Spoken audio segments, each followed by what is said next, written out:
Many of them were calling for him to be reinstated, and most remain peaceful, but 3 people were killed in Mansoura, just north of Cairo.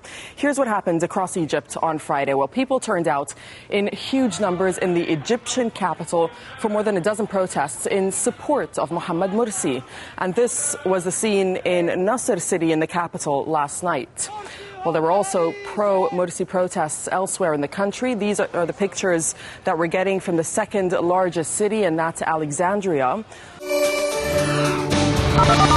Egypt's state-run news website says another 7 people were wounded by birdshot and knives.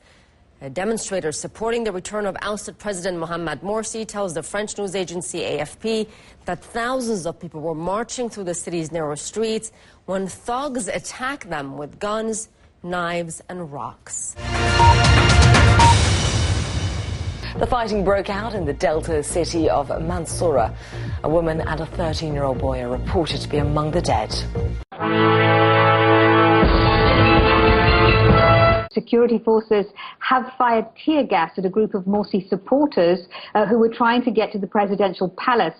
And there's been some minor clashes there between the army and the Morsi supporters. That's where the presidential palace is, where a few hundred anti-Morsi supporters are celebrating the fast breaking. So it seems that the army have fired the tear gas to try and keep the two sides apart.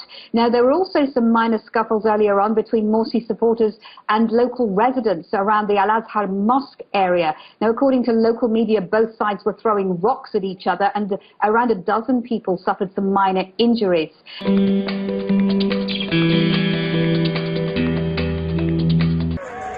These demonstrators feel liberated by the army's move to oust a government deemed too authoritarian. I think that Egyptian freedom and national unity will prevail in the end, but if any political faction thinks of governing by blood, that means the absence of democracy and political life in Egypt. The UN's top human rights official is demanding an explanation for Morsi's arrest. A strong army presence was designed to prevent clashes between rival protesters. Even so, there were reports of minor scuffles.